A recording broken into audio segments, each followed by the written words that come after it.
창세기 31장 1절로 3절까지 말씀을 제가 봉독하도록 하겠습니다.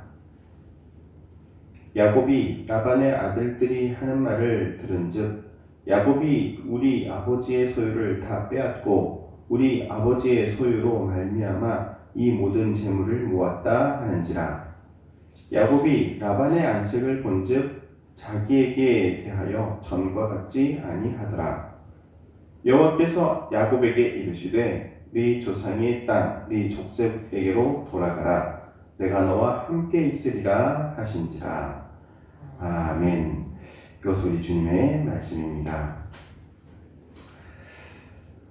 사람이 때가 되었다라는 말이 있습니다. 무슨 일을 하든 어느 때에 달하게 되면은 그때에 맞춰서 불가항력적으로 움직여야 할 그러한 때가 있죠. 오늘 본문이 바로 야곱이 이 라반의 집을 떠나 다시 자신의 고향의 땅으로 돌아오게 되는 계기가 되는 한 때가 되는 것을 보게 됩니다. 이 라반 그리고 또한 라반의 아들들이 야곱을 시기하고 질투합니다. 어떻게 보면은 사촌이고 또 야곱과 라반 사이는 조카이며 외삼촌 사이이고 또 사위이며 장인이기도 한 사이입니다. 어떻게 보면은 정말 친족보다도 더 가까운 사이라고 말할 수 있는 이 관계가 틀어지게 됩니다. 그런데 그 틀어지게 되는 이유가 좀 우스운 이야기입니다. 바로 이 라반이 야곱에게 일하면 주기로 했던 그 품삯으로 정했던 양떼 그리고 염소떼가 너무나도 번성한 것이 바로 그 이유가 되었던 것이죠. 아니, 사위가 잘 됩니다. 조카가 잘 됩니다. 그러면은 축복해주고 격려해주고 칭찬해주면 얼마나 좋겠습니까? 그런데 이것을 질투합니다. 시기합니다. 그리고 그 꼴을 보지 못합니다. 그래서 지금 라반의 아들들이 이렇게 이야기합니다. 아버지의 소유를 다 빼앗았다. 다 훔쳤다. 이렇게 이야기하고 있습니다. 그리고 그 이야기에 영향을 받은 라반의 얼굴이 좋지 않습니다. 그래서 2절 말씀에 야곱이 라반의 안색을 본즉 이전과 같지 않더라 그럽니다. 그래서 이제는 야곱이 정말 내가 이곳을 떠나야 할 때가 되었구나. 떠나야 할 이 시기가 되었음을 깨닫게 되죠. 그리고 그와 동시에 하나님께서 야곱에게 말씀하십니다. 너 이제 고향 땅으로 돌아가야 된다. 고향 땅으로 돌아갈 수 있도록 이제 준비하고 돌아가라. 이렇게 말씀하시죠. 결국에는 야곱은 이 장인 어른의 땅, 외삼촌에 살고 있는 이 땅에서 20년을 살지만 그곳을 삶의 터전으로 삼지는 못하고 결국에 돌아와야 하는 가나안 땅으로 돌아오게 되는 이 결과를 맞이하게 됩니다.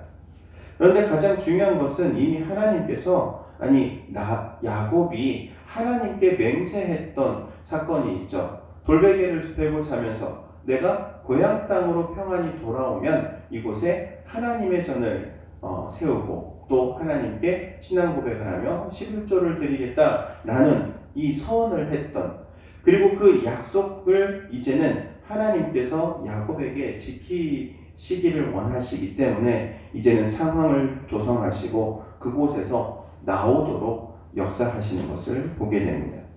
이것이 보면은 하나님의 때라고도 말할 수 있습니다. 야곱에게 있어서는 상황이 그리 좋지는 않습니다. 왜냐하면 사람에게 몰리고 또 사람에게 미움을 받고 사람에게 온갖 시기와 질투를 당하고 있는 입장이기 때문에 그렇습니다.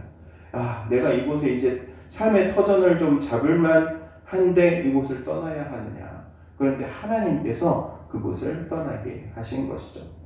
이것이 바로 때가 되었다. 이렇게 말하는 것입니다. 우리 삶에 만나게 되는 여러 가지 때가 있습니다. 그런데 중요한 것은 하나님께서 그 때를 조성하시고 우리를 이끄신다는 것이죠.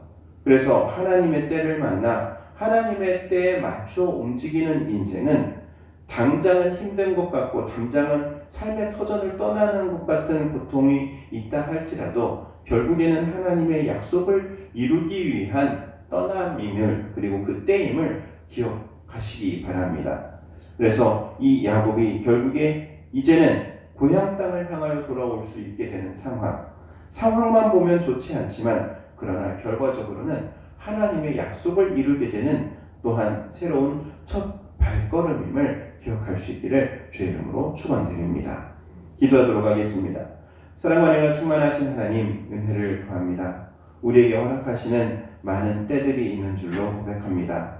그 가운데 우리 자신만의 상황을 살펴보면 힘들고 어렵고 고통스럽고 또 삶의 자리를 떠나야 하는 그러한 때일 수도 있지만 그것이 오히려 하나님의 기회이며 하나님께서 약속을 이루기 위한 새로운 시작임을 말씀을 통하여 깨닫게 됩니다.